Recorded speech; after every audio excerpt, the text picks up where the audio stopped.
Hey guys, it's Courtney and I'm back with another video for Trinity stamps. Today I'll be using the stamp set Let Love Grow. This stamp set has this large image as well as some smaller images and quite a few sentiments that match these images really well. I'm going to be creating a background here. So I am starting off with a piece of Neenah Solar White 80-pound cardstock, and this is cut down to 4 1/4 by 5 1/2.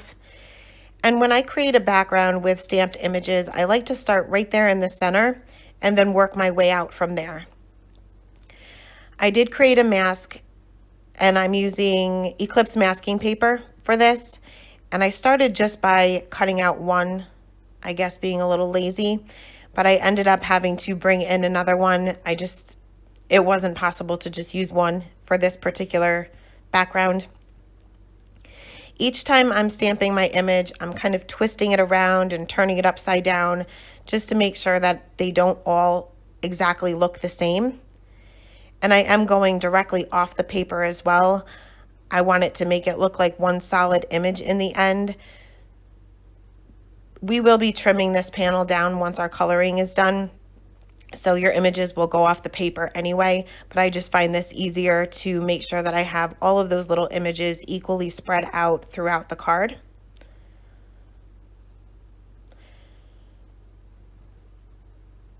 Once all of my little areas were filled in and I was happy with the placement that I had, we are going to Copic color this entire background.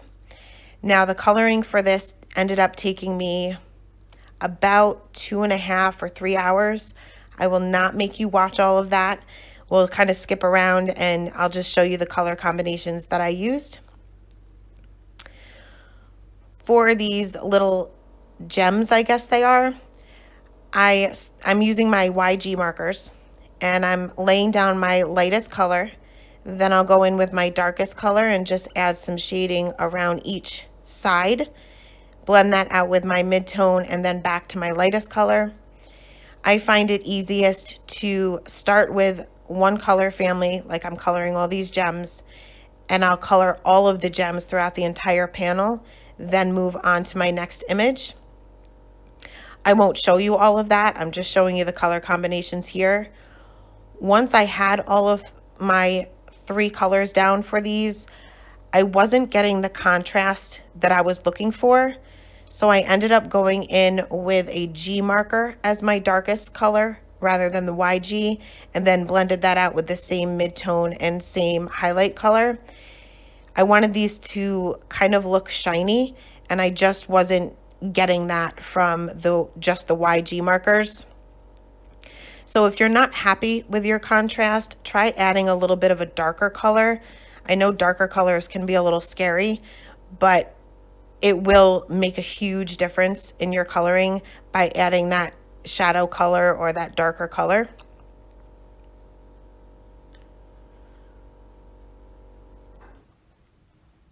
Once I was done with these little gems, I moved on to the rest of them all over the card panel, and we'll move on to this larger succulent that is right there in the center of this stamped image. And I'm going to be bringing in BG markers and G markers for this. So I'm starting with my lightest BG color, which is the BG 15, and just going from the base of the petal to about the middle. Then I'll take my lightest G marker, which is the G12, and go from the tip of the petal down towards the middle. Now I'll bring in my darkest color, which is the BG 18 on the base, blend that out with the BG 15, blend that out a little bit further with my G03, and then finally back to that G12. Now these colors are pretty similar, even though one's a blue-green and one's a regular green. So they do end up blending very well. The tip to making different color families blend well is the last number. If they're similar, they will blend. So in the middle there, I have the BG15 and the BG15 and the G03. Being that last number is pretty similar to one another, they will blend. I'm not worried about shadowing here where one petal lays over the other because I got so much going on in this card, I really wasn't paying too much attention to that. Once all of those were colored, we will move on to this next succulent. And I wanted this to be kind of a muted purple. I actually Googled succulents to see what colors they are, and they're really pretty much any color you're looking for. I'm starting with my lightest color and filling in the entire area. Next, I'll move on to my BV17, which was initially going to be my darkest color, and then blending that out with my midtone. Once I started blending that out, I realized it just wasn't dark enough to get that contrast. So I brought in my BV08, which is just a little bit darker. My darkest areas are just going to be on the base of these little petals where they're kind of in the center of the succulent itself. Then I'll go back in with that same mid-tone color and blend those lines out just a little bit further, just leaving the tips of the petals for my highlight color. And once again, I went through the entire panel and colored all of these the same way. Next, we'll move on to the BG70s. So for this first succulent here, we're going to make this a little bit darker. And I'm going in with my lightest color, which is the BG72. Then my darkest color, which is the BG78. And again, just putting those darker areas where the petals are kind of gathered in the center. Blending that out with my BG75. And then finally back to that BG72.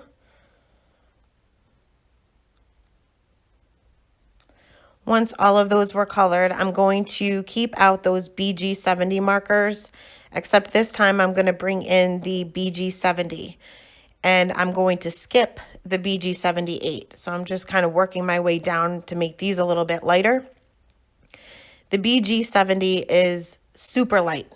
You can probably barely see it there on camera, but I am saturating the image by just going over the entire thing with my lightest color. This will allow it to blend a little bit easier. Next, for my darkest color is the BG75, blending that out with the BG72, and then finally going back to that BG70. And these actually do blend. I know it's a big difference between the 72 and the 70, but they actually do blend pretty well.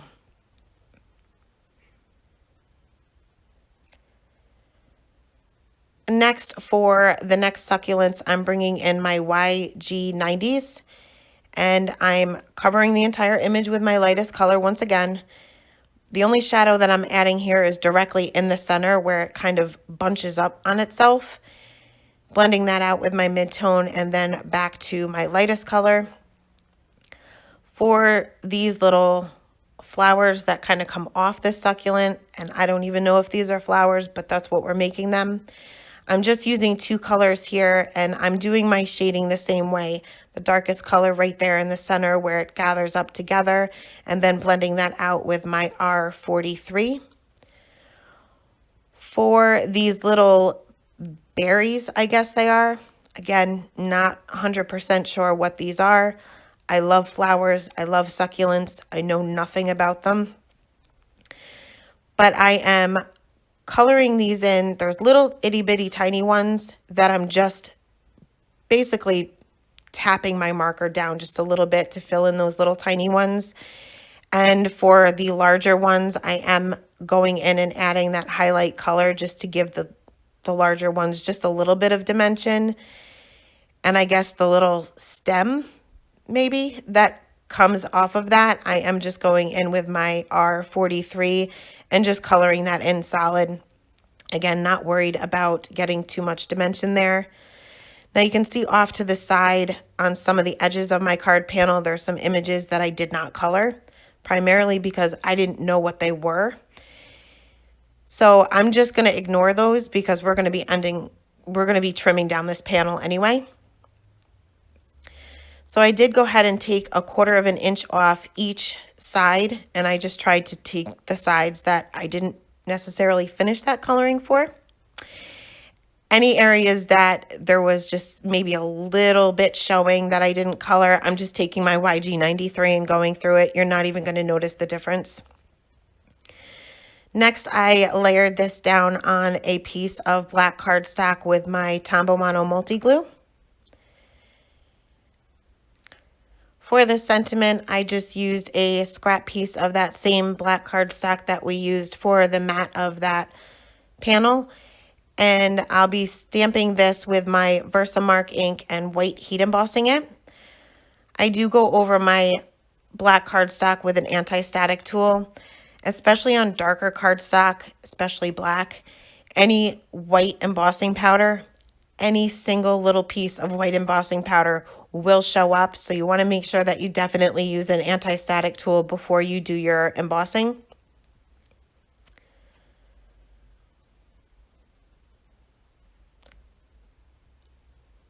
I did go ahead and heat set that and then cut that into a strip. Instead of just doing a regular strip sentiment here, I usually take my scissors. I don't always fishtail the ends, but sometimes I'll just cut one end at an angle just to give it a little bit of interest. I went ahead and put that entire panel onto a white card panel here, and this is an A2 size card base with that same Tombow Mono multi-glue.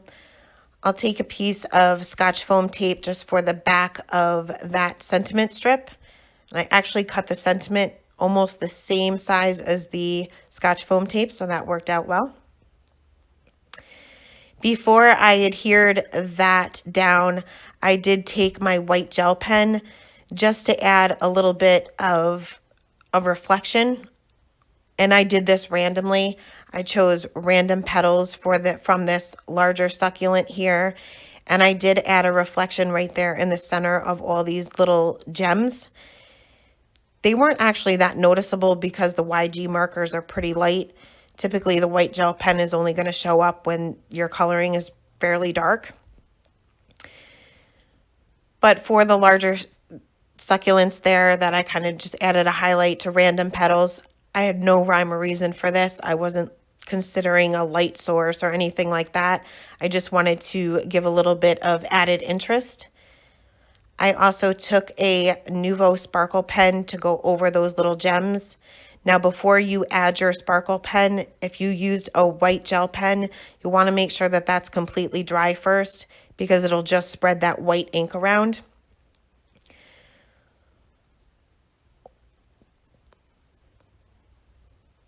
Once all my sparkle was on there, I did go ahead and adhere that sentiment strip right down in the center towards the top. And that is it for today's card. Thank you guys so much for stopping by, and I hope you guys have a wonderful day.